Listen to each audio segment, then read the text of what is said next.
Hey, what's up, everyone? Welcome back to House of Footy. It's your boy Ray, and with me, I've got a full house tonight. Welcome, Mac Good evening. and Gio. What is good, guys?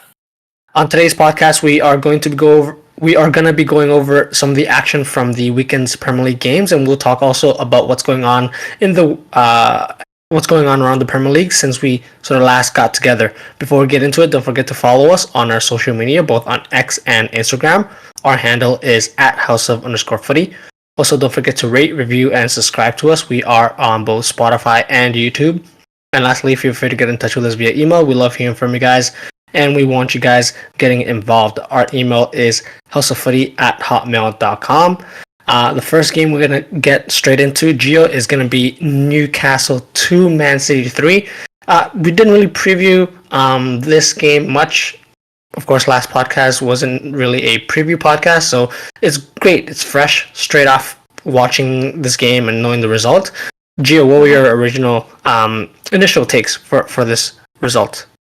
What a game! What a game! A game filled with quality, and by quality I mean quality goals. I think from the first goal to the last goal, I think showed a lot of skill in terms of passing, in terms of movement, in terms of technical ability in tight areas, in tight enclosed areas. I think, like, obviously the standout one was Bernardo's back heel. I think now, not only with the fact that KDB is back, just his overall like game breaking ability to even, for him to take that shot outside the box and to just squeeze it through, rolling the whole time through to the back corner, just shows his ability and the way he's able to just kind of turn the game back on its head.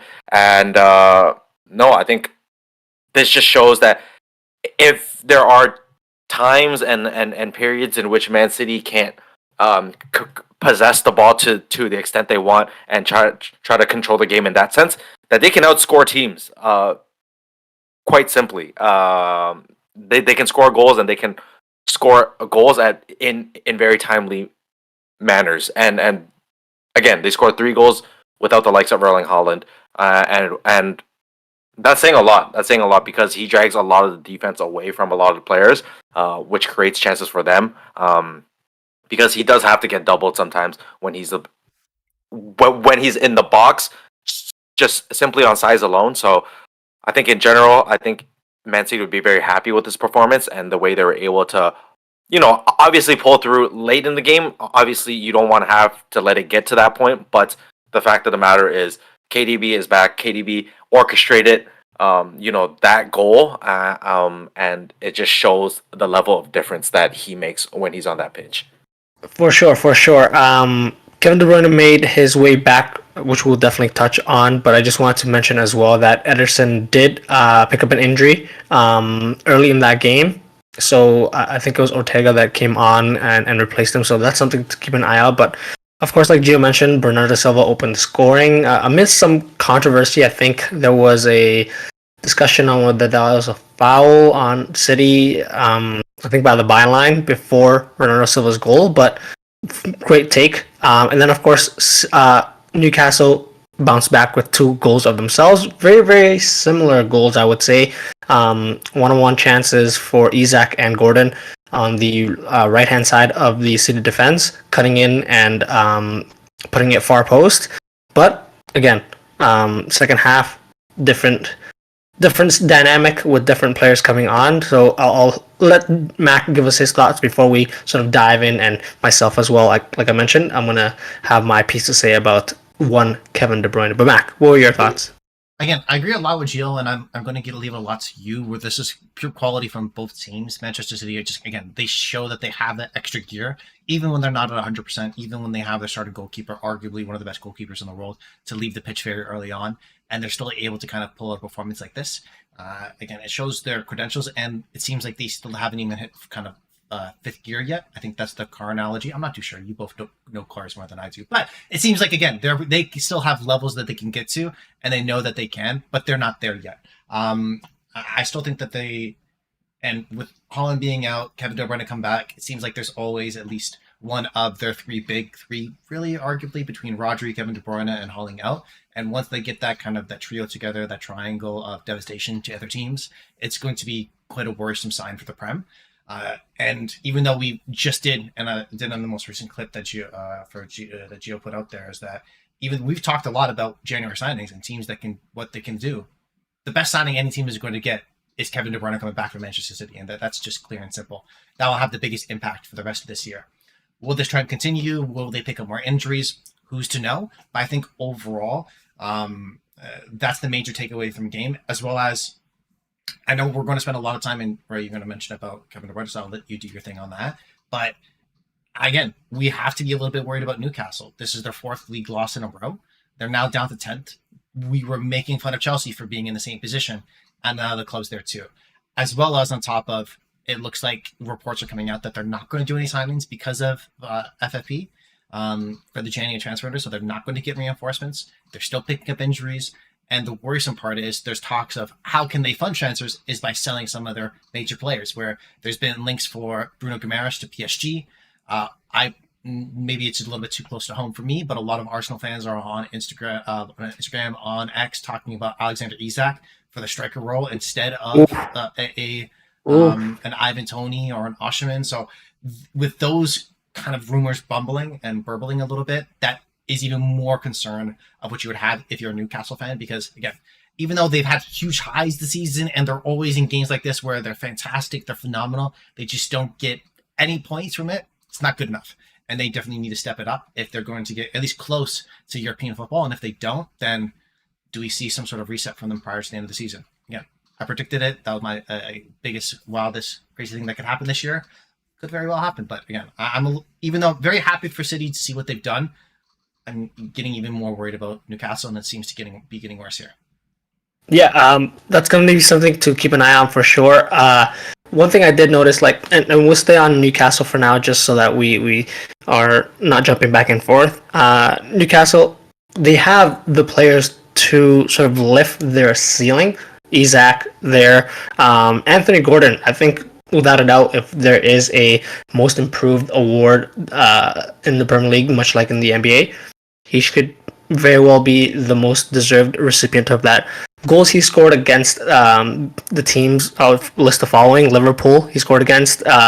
Sheffield, he did score against, but he also scored against Crystal Palace, Arsenal, Chelsea, Man U, and now Man City. So big goals and big games from Anthony Gordon. Gotta give him his praise there. But like Max said, apart from that, and we know Newcastle have that really dynamic midfield and very, very aggressive sort of style of play. But in moments towards the end of matches, especially with injuries happening, it feels like they need depth and they need floor raisers, in the sense that once there's a drop off in stamina, a drop off in maybe form towards the end of games, there needs to still be that experience there. And we know Newcastle are a work in progress, but it doesn't seem like it, Gio, that at the moment they have that in them, and that might be their downfall. Currently 10th in the Premier League, like Mac mentioned, and then on a consecutive run of losses, 4 losses in the last 5 games, Gio. Are there any worries for Newcastle and perhaps Eddie Howe in this position? Again, I think it's tough because they're obviously going through the spell. Obviously, there were tight games that they lost, compounded by, Kieran Trippier mistakes, and they kind of really haven't found themselves, back completely just then. Yes, they have won tough games, but they're just lacking a little bit of confidence. And again, losing this late in the game, in the 90 plus minutes, it's definitely defeating. Obviously, being up on Man City is a task in itself. So to be able to lose it on a KDB goal, which some would argue that could have been stopped. It was a tough angle. He scored on a tough angle, but it was on the ground the whole time. Could the closeout could have been better? Just to throw him off a little bit because it squeezed in just by the post. So it's definitely a tough one to swallow, but I think, they can't take away that they can score and they can score against great teams. I think they just have to defend a little better. I think down to their close matches, it's their defending that lost them the game, not the offense. The offense has we know once Isaac was back, the Callum Wilsons, once they were healthy, once Anthony Gordon got going, there were periods of time where Anthony Gordon wasn't even in the starting lineup.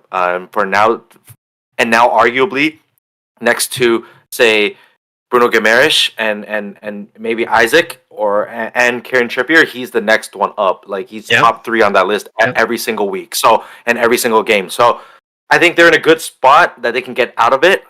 They just need to tighten up that defending, defending and just right in front of the defense. They just need to sharpen that up and tighten that up, and they'll be in a good spot. They need to win the games that they can against the lower tier sides, and just play a decent game against these bigger clubs, and they'll be in a great spot.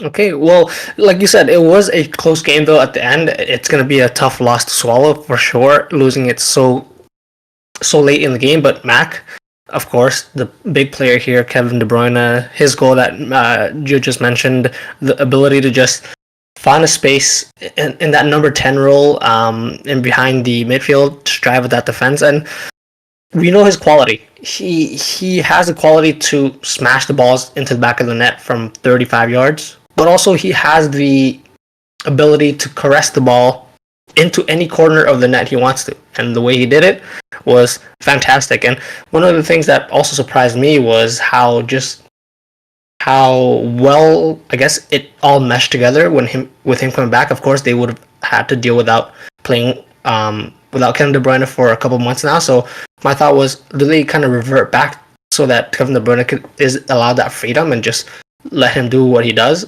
Or does he now have to sort of fit into this new style that Man City have started playing? But of course, he goes on to score that goal and then set up the winner. How big is this boost for City, and what have we learned from him coming back and their potential title run now towards the end of the season? I think you're talking about arguably probably the best midfielder in the world on his day, probably the best midfielder in the world over the course of the last 5 years. I think that's conservative. And that might be a little bit generous. A little bit kind of rude towards Kevin De Bruyne and his standing in world football. So you're talking about a world-class player, and in terms of the most recent update, I think it's like the FIFA World Men's Player of the Year. It's voted on by the players. He was in the top 3 consistently across a lot of the major players' ballots, and so him just having that impact and effect that he can have on Manchester City and the title hopes, it kind of pushes him into a different level. I think, though, how the system is going to change, it's going to be very similar. He's going to go back to his old role, and you can kind of see how Pep Guardiola is reacting to it. The interesting part for me would be is that the duo between Phil Foden and Julian Alvarez has kind of, in some ways, come into their own of how they've been playing since Holland has left and how they've coordinated between the two of them, because they very much are interchangeable, where one will go high, one will go low, and they'll try to join in the attack as needed and try to fill spaces together.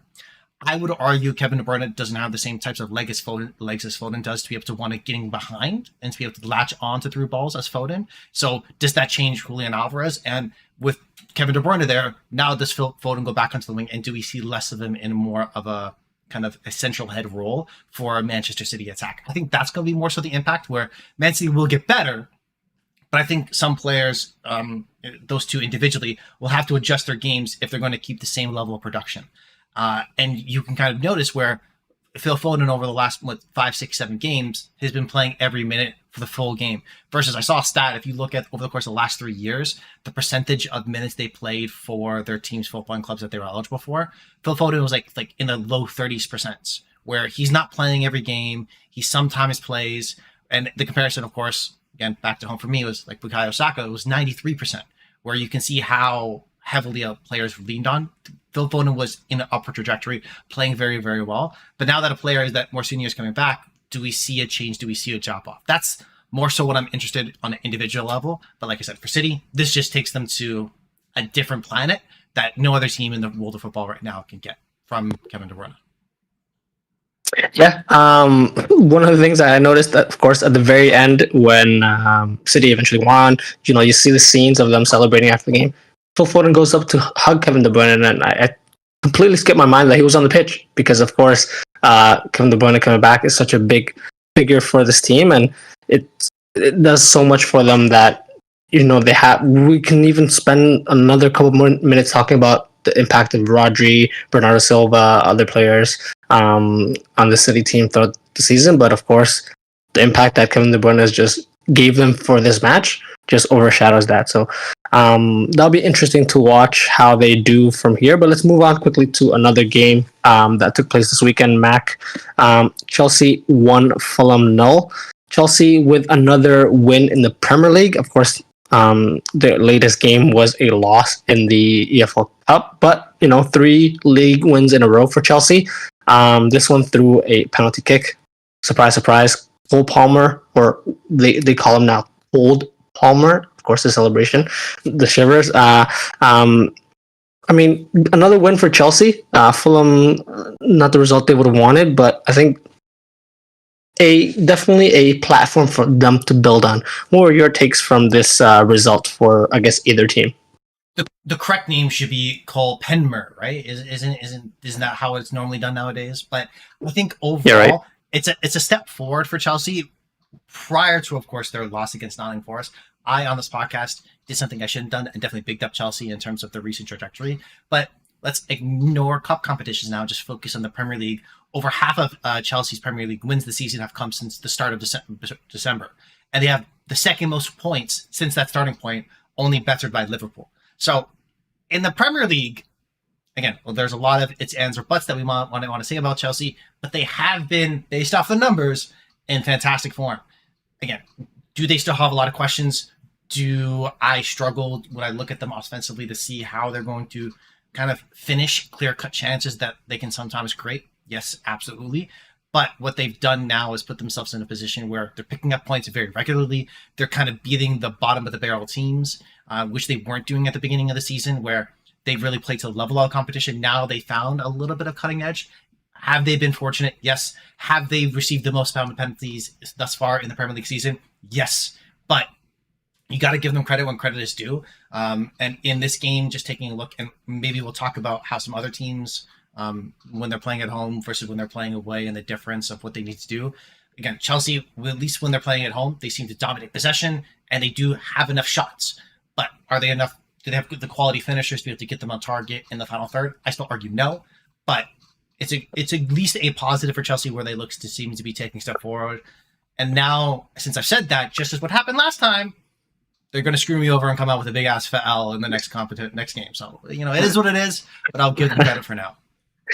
Well, on that note, Gio, of course, I guess positive signs for Chelsea in the fact that they kept a clean sheet, something that we haven't been really able to say too much about them this season. And of course, they have Ben Chilwell that I think made his comeback this weekend. But on the flip side, what Max said about scoring goals, I think it's Jackson that's away for the AFCON. Armando Broja started this game. Didn't get on the score sheet. Callum Mudryk on the bench, but didn't make his way onto the pitch. There are talks. I'm not sure if it's just rumors, but there's talks about them potentially looking to sign another striker, maybe even short term, on a short term like Benzema or Roberto Firmino. But maybe they splash some more cash and further themselves into that FFP sort of violation. But whatever the case be, Gio, do you think it should be on Chelsea's radar to sort of sign a striker or some forward reinforcements in this window? What do you think, Gio? No, I don't think they need it. I think they have, again, I use this word a lot, but they have a plethora of players, and the fact that they haven't been using them correctly, or not to say not correctly, but they haven't performed up to their potential. That's the main thing, and I think you have to start looking from within. They have to talk to the right people to see what they want to do with these guys. does it take maybe what Chelsea needs to do is actually send some of these players out on loan for the future. Do they see themselves making the top four, making it to European football? I don't think that's the best thing for them to do anyways, to make it into a position of European football, because if you're struggling now and the money you've spent and you're still where you're at, extra competition isn't really going to help. So, game, 2 games a week, in 2 games within 3 or 4 days isn't really going to get you to the spot where you need to do. You need to focus on the games at hand, and the less games, the better.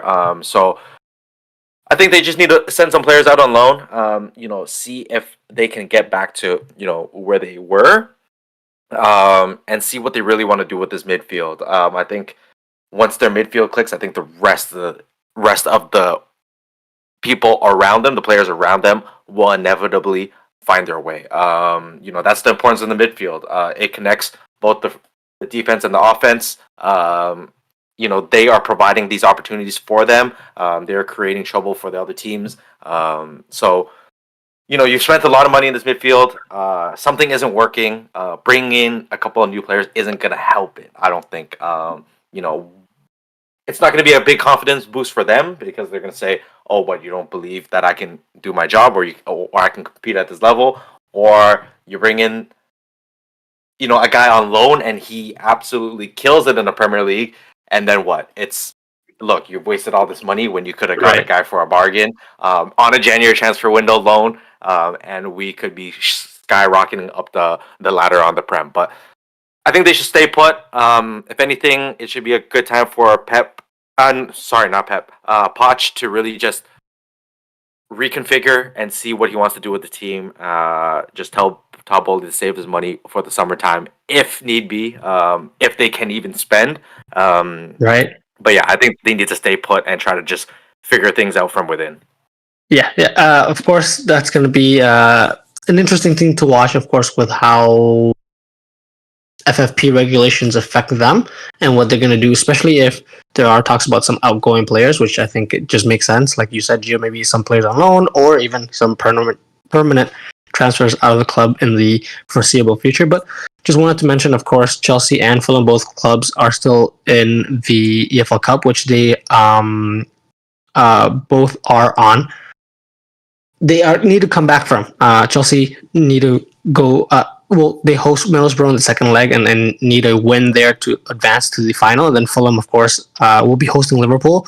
2-1 result in the first leg at Anfield. So not the worst to bring back home to back home. And of course, if they can get that win over there, goes into the finals, every chance to get a trophy this early in the season. So we'll keep an eye out for that. But let's take a quick break here, boys. We'll be back covering some more Premier League games and some Premier League discussion as well. So stay with us, guys. Welcome back to Hustle Footy, guys. We are going to continue our podcast now discussing another Premier League game that took place this weekend. Gio, of course, your team, Manchester United, were in action at home to Spurs. A 2-2 tie that I guess overall felt fair. With sort of the chances that felt with both teams, and I guess sort of the game as well sort of played out the way we expected it. Spurs had a little bit more of the ball, but of course Man U playing in the transition, which was I think the way they got both goals. That's sort of what suits the most. So Gio, what were your initial reactions to this game? Depressing. No, I'm kidding. I think the fact that Hodgson was able to get back on the score sheet. I think overall the offense looked a lot more cohesive. The link-up play was a little bit better, I'd say that. Even for the second goal for Rashford, the give and go. They were lacking a lot of that. Especially it's the hold-up play that Man U kind of lacks. It can't all be transitional offense. Game in, game out. Teams are going to be able to read that. And that just shows another side of Hodgson where he's able to hold up the ball. I think he's quite strong for a player his size to lay it off for Rashford. Again, great finish in a tight area. Again, and then to speak on Hodgson's goal, I think was quite the Ripper. He absolutely smashed it. Went top shelf on him. Was nice. Was good.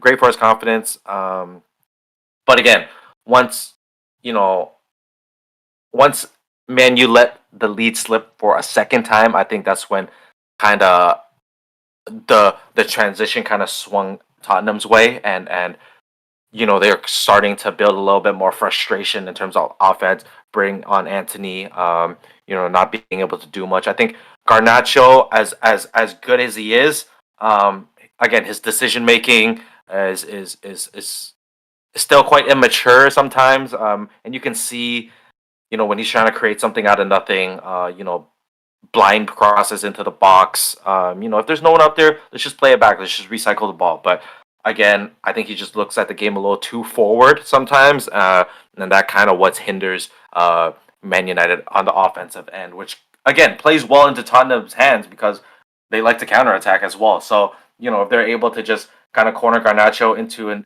a corner and let him make that own mistake, Tottenham gets the ball and they're back at it too.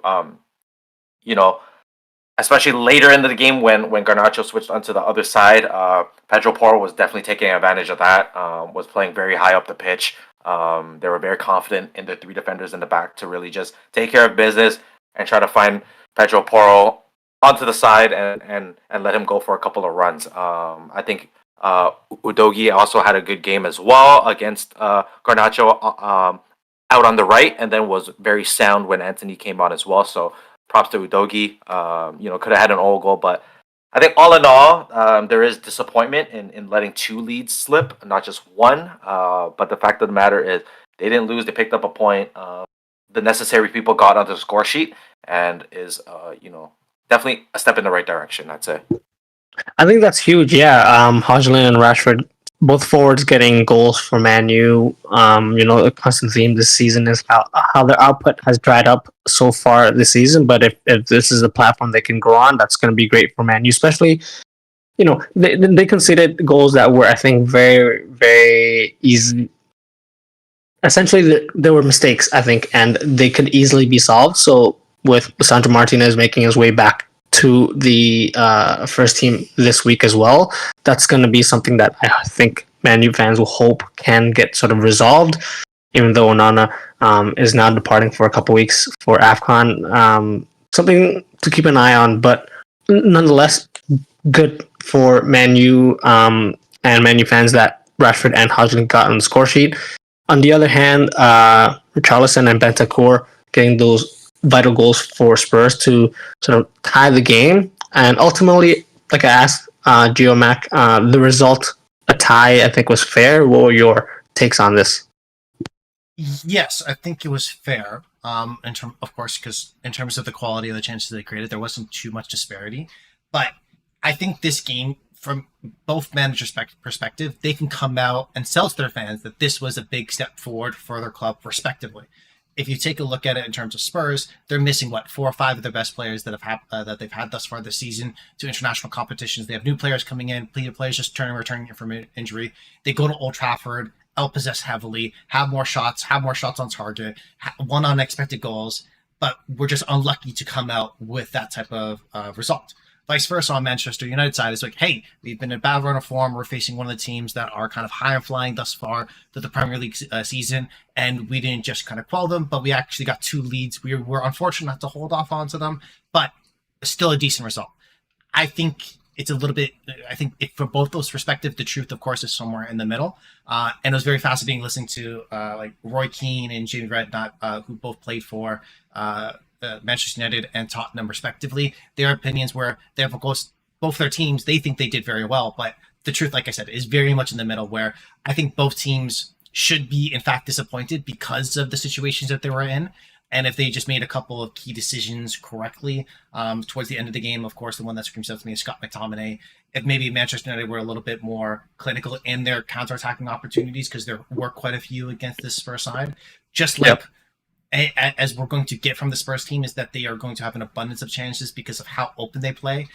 And that's great for some of their players, but to get those goals, you need clinical players. And the signing of Tino Werner, which, again, I think we all think is great, you saw just in the game the good and bad of what you're going to get from a type of player like that. So I think overall there's still a lot of takeaways where there. I think clearly though going forward this season, and if I'm leaning to who I think is a little bit more positive coming out of this all is Spurs, because the drop off of players of what they have to who they did have previously for me is quite great. Where you're starting to see Manchester United recover a little bit, where Lisandro Martinez is coming back on, and that's huge for Manchester United for him to be able to come back in and play a game, and for them still to play that poorly against, I would argue, against the Spurs team, not that great. But I think this just kind of kicks the can down a little bit further for both teams respectively. Okay, hey, we got a point against big competition. Then if they followed up with, again, against some of those other big teams, a win, this just kind of shows that they're on that roll. If not, this will be viewed as a negative result. So again, still early for both of these teams and where they may finish for the rest of the season, but definitely split points is fair for sure. Okay, well, I guess same question, similar to that to you, Gio. For Man U or Spurs, what have we learned from this result? Of course, a result both teams would have wanted to win. Of course, every team wants to win every game they can, but this one especially because it's against a potential rival for one of those European spots, and players coming back from injury for Man U, some signings as well, making their debuts. Timo Werner and even Radu Dragusin for Spurs. I think he just came from the Italian league to replace Van de Ven, who picked up an injury towards the end there. I think it's going to be very important for those players coming back and joining these two teams respectively to make an impressive start, because games are going to come fast towards the end of the season. They want to, of course, finish as high as possible in the standings. But have we learned anything sort of from these two clubs that we maybe could paint a picture of how they will finish the season, Gio? Yeah, I think like kind of Max said, I do agree with a lot of what he said, is that Spurs will never. The main difference about these two teams right now is that Spurs have an identity under a newer manager, under a lot of newer players. They have an identity that no matter who is there or not there, they're gonna play the exact same way. They will plug pieces in and still play the exact same way and make the other teams figure it out. And that's the great thing about having an identity, is that you have to let the other teams figure you out. And that's what great teams do. Man City, they're gonna play their game, and the other team is usually on the other end of the worrying and is panicking and seeing how they can figure them out. And Spurs, to an extent, is like that now. I hate Spurs as much as the next guy, but the fact of the matter is they are quite the decent football club right now. They are getting up there in terms of the players they are bringing in, their style of play. It's more concrete. Man U are still struggling to find their identity, are still struggling with consistency. I think overall, Spurs right now, if I had to bet on one team to kind of finish higher, although, we made our predictions early on in the season, I would say Tottenham is the favorite to finish higher than Man U. Now, you have Son out in the Asian games, the Asian Cup, things of that nature. A lot of players are gone for the AFCON. Injuries can pile up. I don't know, if they will. God forbid they do, but that is always a possibility. Fatigue is definitely a possibility. So, they kind of have to be careful with that, and not kind of overwork Son, because he is the backbone of that team. Yes, they can get by without him. We've seen it this weekend.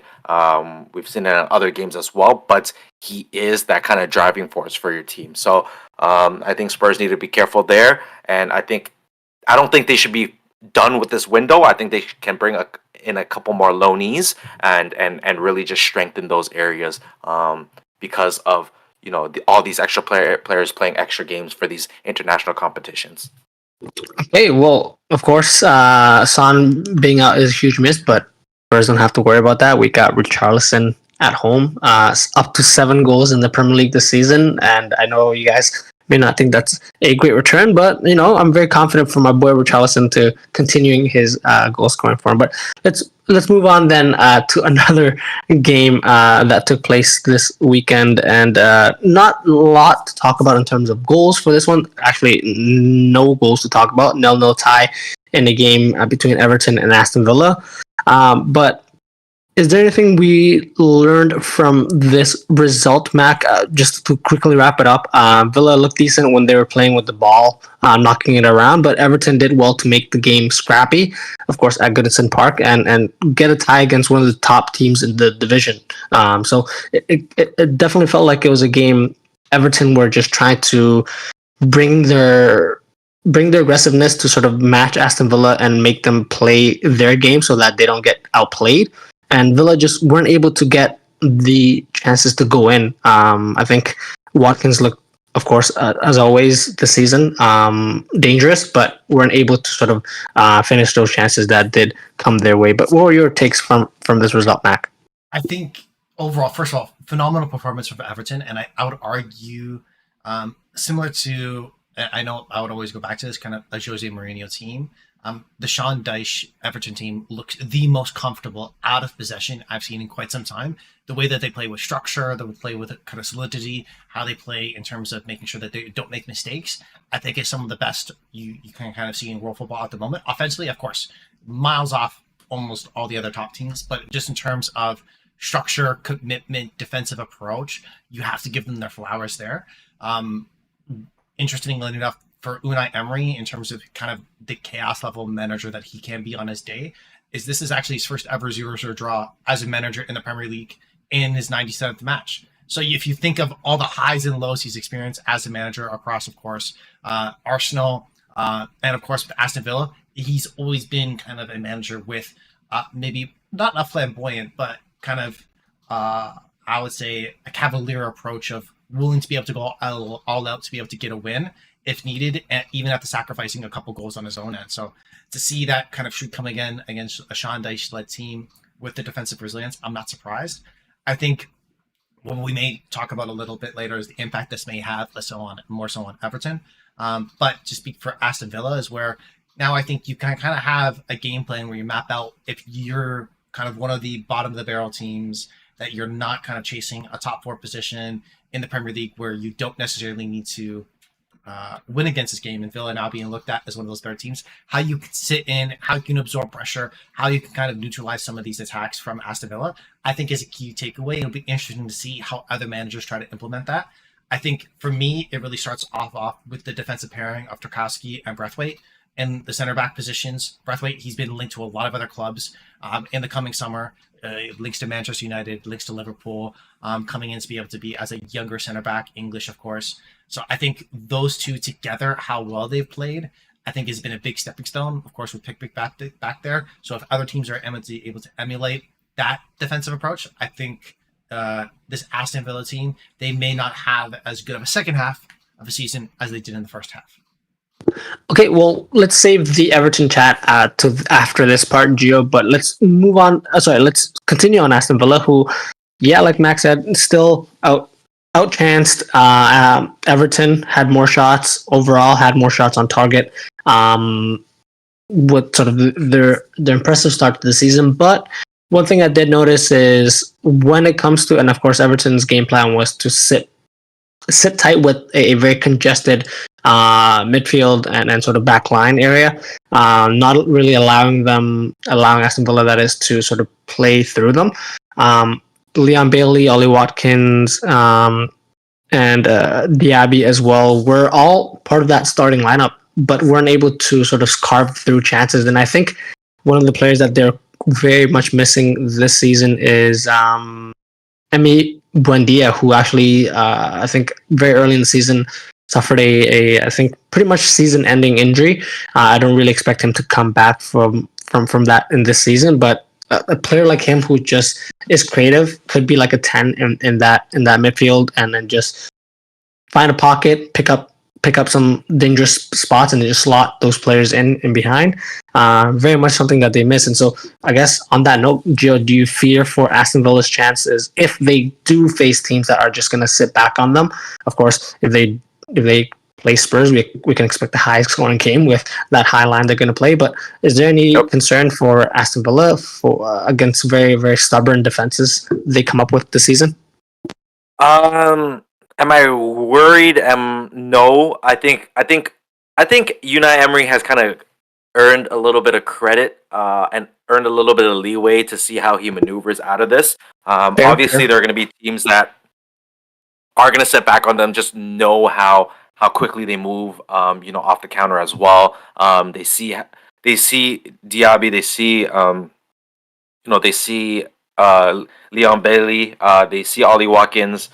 Even teams are even starting to watch the trail run of McGinn as well. They're really watching him. He does. He's not the fastest guy, but he'll creep up on you. And I think they're slowly starting. And teams are noticing that he is making that extra run. In which he does get a lot of his goals off of. Many of his goals are coming off. Standing right out to the box or making that run from deeper in the midfield. And kind of being that last option. So. Teams have been noticing. Teams aren't going to disregard that they're fourth on the table. They have deserved that spot. They have played well to earn that spot. So teams have definitely kept them on the radar. Again, I think yes, it is a tough game. This would be even bigger. This would be even more of a talking point had they have lost the game. But I think Konsa, has still been playing very well. I think they just lacked a little bit of quality in terms of finishing. They had their opportunities. I think they were just so used to scoring and scoring so often that throughout the game I just saw a lot of frustration. When they were saying dumping the ball too deep on the offensive end or not making that run in behind the defense. The ball going through, but the player not making that run. There's just a little bit too much frustration, a lack of clarity of how they want to, kind of break down, this low block sitting team. They'll adjust, and I think the next couple of games they'll kind of take that into consideration and expect that and keep that in the plan B if the team that they are facing does start off on a low block.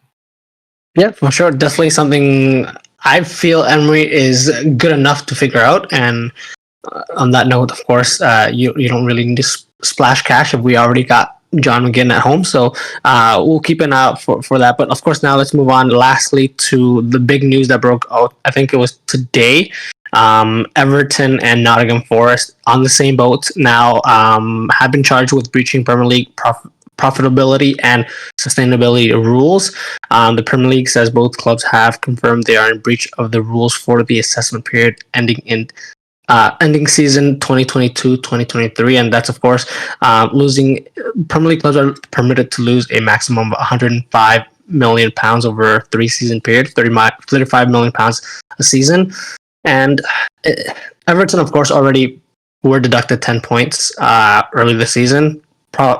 May or may not be further deducted more points. But Nottingham Forest, we talked about it last season, of course, how many players they're bringing in and how that was a crazy thing to see. But of course, it's catching up to them now. And so I guess, Mac, to toss it to you first, what do you sort of expect from this announcement, and how will this affect both teams?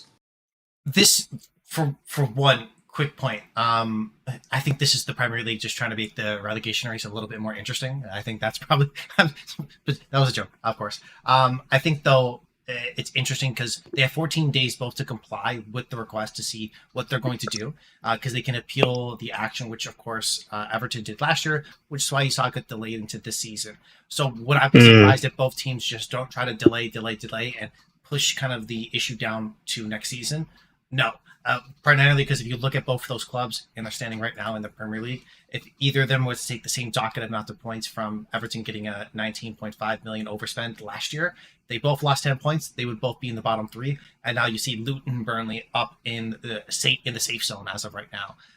If we just dock them both 10 points, so I think that in all likelihood what will happen is that they're going to at least try some sort of appeal. I think again, just to go a little bit selfishly, if they do happen this year, the memes for the Chelsea and Manchester City kind of situations would just become more hilarious. So for content, please let this happen now. Don't appeal. Let's let all the fun come out now. All the issues come out now, all at one time. Everyone will have a good time on X, on Twitter. It'll be great fun for have. I think, though, what this may end up doing is where will they now be in a position for either of those clubs to now, okay, if we're going to get docked these points, do we now need to actually spend more in January so we can find a way to recoup points that we may have lost so we can at least stay in the league, even though they may harm us next season as well and kind of be cyclical? We're in the same position again next year. And as well as if it's a second offense for Everton, are they docked more points because it's the same issue? And again, there's so many fascinating wrinkles and avenues that this could take where in all likelihood, we may not find this out for a while, but I think the pressure that may put on the board, on the managers, on the teams, I think is going to be extreme. And we've seen, and I think we have all given a lot of credit for Everton of how they've responded from their initial points reduction, but now they're only a point above the relegation zone, and Nottingham Forest will start out very, very poorly, manager change, things are now looking a little bit better, but it may quickly turn around. So again, fascinating to see what happens, but again, like I said, I think realistically we probably won't hear about anything too soon if we do get the appeal within the 14-day period. Okay, well, same question to you, Gio, because Everton, of course, we've seen how well they've done, and it's funny, of course, on X, the post about Everton is, they get deducted 10 points and they work harder. It's like I asked my landlord to raise my rent because, I love grinding that hard, so we'll see what happens at Everton, but I'm more worried, I think, in the quality for Nottingham Forest. If they do get hit with that point deduction, that brings them down to 10 points. And then Luton and Burnley are above them after that. I'm just not confident in them making it out of the relegation zone come the end of the season if they were hit with that. But yeah, Gio, what are your thoughts on these both of these teams potentially getting deducted some points?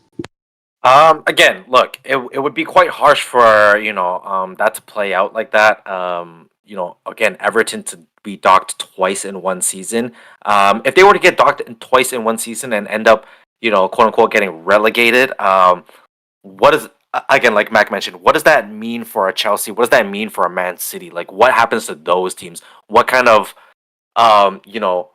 what is considered justice, for them winning, titles off, the years of financial fair play, rules that they have kind of broken. So I think if they were to do it, and Everton is the exemplar of the bar they are setting, then if Man City or a Chelsea or even any big club is kind of found guilty of these charges, what's the backlash? What are they going to be stripped of? What kind of point deduction are they going to get? But no, I think again, it'd be harsh for them to carry out those actions this season. If Nottingham Forest were to drop, that 10-point deduction, again, hopefully the run of form, carries on and they're able to kind of scrape points by and kind of get out of it or at least sit on top of the relegation zone and kind of battle through it. I think they have gotten better since, the managerial change. But for Everton, that would be another huge blow. I think they've worked so hard.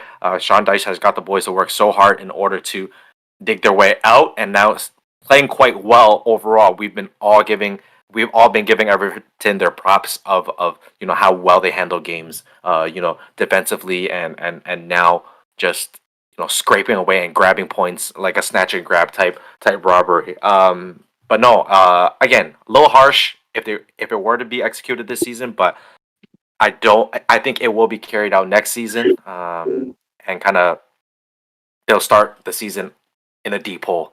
Yeah, and we already talked about the Everton punishment, and we discussed that it was the biggest point deduction that has been sort of given to a Premier League team. So if you get docked another 10 points, that's adding insult to injury, and 20 points in a season, you're just setting them up for relegation. So we'll see how that plays out. Of course, keep you guys updated on that. But that pretty much ends our podcast for today. If you guys like what you heard, please like and subscribe to us on our social medias. That's at @houseof_footy.